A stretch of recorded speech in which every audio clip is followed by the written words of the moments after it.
परिवाરમાં સુખ અને શાંતિ રહે, આપ સર્વેનું નિરામય સ્વાસ્થ્ય રહે, આપ સૌ તન મન અને ધનથી ખૂબ સુખી થાવ।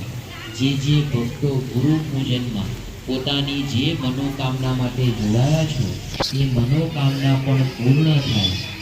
આ સ્થાનમાં જે ભક્તો ઉપસ્થિત છે, નારાયણ સરોવરના કેમ્પસમાં જે ભક્તો ઉપસ્થિત છે એ સર્વના માટે પ્રાર્થના કરીએ, સર્વેના સર્વ સંકલ્પ પૂર્ણ થાય તે માટે સ્વામિનારાયણ મહારાજ સ્વામિનારાયણ સ્વામિનારાયણ સ્વામિનારાયણ સ્વામિનારાયણ સ્વામિનારાયણ સ્વામિનારાયણ નિરાજનમ।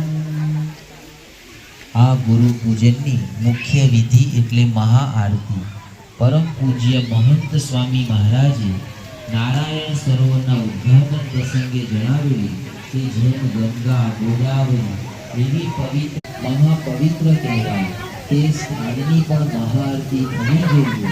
સામે જે રોશનીથી જગમગતું ઘર અક્ષરધામ સમા મહામંદિરોના નિર્માણ કર્યા અહીં આવ્યા હોય, પરંતુ પરમ પૂજ્ય પ્રમુખ સ્વામી મહારાજે ક્યારેય પોતાના પ્રાગટ્ય સ્થાનના આવ્યું છે, તેઓએ ક્યારેય પોતાના પ્રાગટ્ય સ્થાનના વિકાસનો વિચાર કર્યો નથી ને કરવા દીધો નથી।